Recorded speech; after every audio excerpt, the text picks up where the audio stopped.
Well, there is no real difference between speech and thought, or at least they're importantly similar.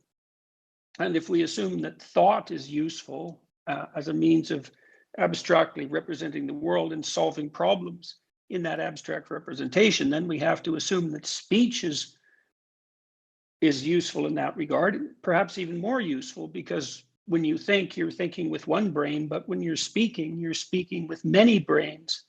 And so if you arbitrarily restrict that, then you risk compromising our most essential problem-solving mechanism. And if we fail to solve problems, the burden of that failure is obviously going to fall disproportionately on those who are already dispossessed, because everything falls disproportionately on those who are already dispossessed. So that's mine. I don't see how that argument is. I think it's an ironclad argument, unless you're willing to deny the association between speech and thought, or the association between thought and competent problem solving. So that's how it looks to me. That's powerfully said. It there's one way of approaching free speech that is and free thought, in which it is simply our evolved mechanism according to which we situate ourselves and understand the world. And so in that sense, it's you could say that thinking is analogous to our senses, let's say to sight, for example. And it's very interesting that the philosophers often speak about thinking as a kind of seeing. And in fact, in ancient Greek, the words are really the same. But we would no more think that someone would be better well equipped to approach reality with their eyes closed in the middle of traffic than someone is better equipped to encounter the complexity of reality, shut off from the data and ideas that they can encounter and share with others by means of speech, which is the mechanism by which we can share what we think we understand with each other about the world. Well, the other issue too is that the reason that free speech is so important is that if you're discussing a problem, that's going to produce a lot of negative emotion, sort of in proportion to the seriousness of the problem. Because if it wasn't a problem, no one would be upset about it. And people are always upset about problems. So then if you're going to talk about problems, you're going to upset people. But the alternative is not to address the problems. And so you have to put in very careful protection for free speech because of its upsetting nature, to allow us to engage in it precisely to solve the most difficult of problems.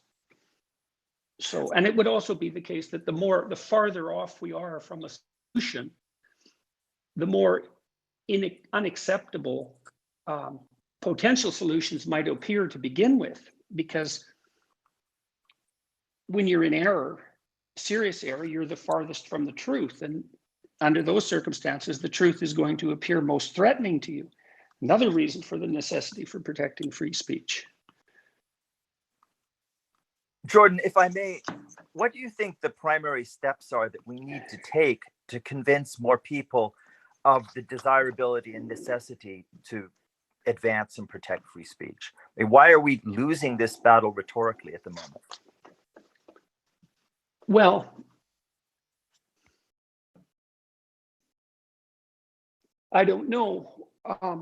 It isn't clear to me that the people who are battling against free speech, say in favor of something else, are actually attempting to make things better.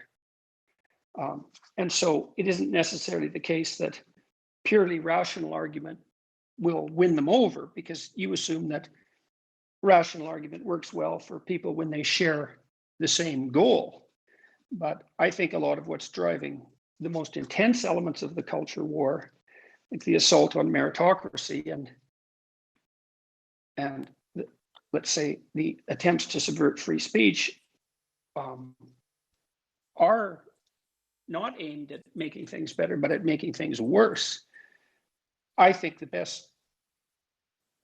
having said that, I think the best approach, I suppose, or at least a potentially effective approach, is to emphasize that the degree to which free speech is actually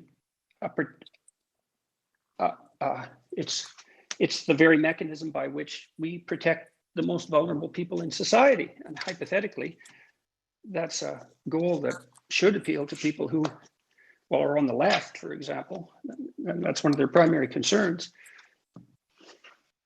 And Jordan, what is it exactly that makes people want to make things worse? Oh, lots of things. Envy, resentment, hatred, disappointment, frustration, grief. Anything that's associated with suffering. Resentment seems to be a lot of it. Resentment, well, it's a huge issue, I think, and to me, and then I'd like someone else to say a few words if possible. I've been thinking about what's at the core of the culture wars, and certainly attitudes towards free speech are dead relevant, but I think what we're witnessing in part is an all-out assault on the idea of competence. And I think the reason for that is that we have an oversupply of people who are educated and competent, and a comparative undersupply of the high status positions that they might feel rightly or wrongly entitled to. And I think frustration of that sort can easily manifest itself as criticism of the system that refuses to award exactly that desired status. So that's an issue of envy, and that's it. Looks the assaults on the idea of meritocracy, for example. It's hard for me to understand what other motivations they could have, apart from the fact that obviously any meritocracy is imperfect, and prejudice clearly exists, and because no system is perfect in its selection. But to go from that to denying the existence of merit, or to think of merit as somehow an oppressive construct in and of itself, that's such a devious proposition that, to me, it can only be motivated by something that's essentially dark and reprehensible and under-examined, a kind of narcissism. And the denial of the existence of merit has to be connected with the denial of the existence of objective, knowable reality in general. Would you not say? Well, you can see how one argument could be used to support the other. Sure, obviously, if there's no such thing as a knowable reality, then no particular interpretation has any merit compared to any other interpretation. Yes.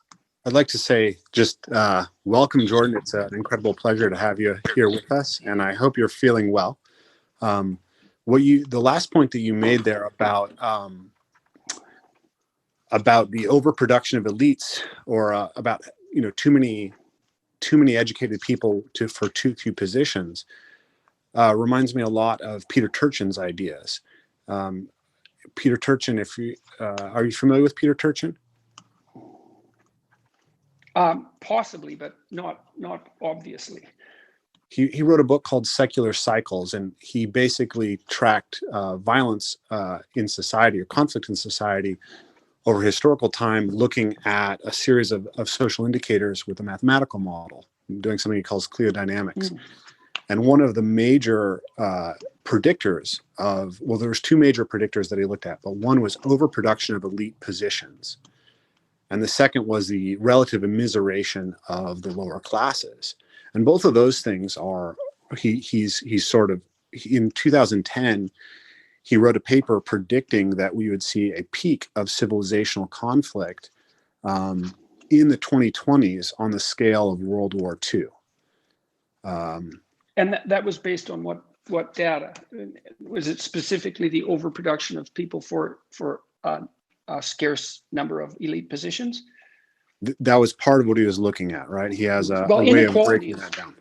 Well, relative inequality is quite hard on people, in addition to absolute inequality, because the mechanisms that regulate our emotions are dependent on our perceived social status. This is something of absolutely crucial importance to understand, because as you advance up the hierarchy, your brain gets better and better at regulating or dampening negative emotion. And so when you can't attain the status that you desire, then you dysregulate your ability to regulate, to moderate.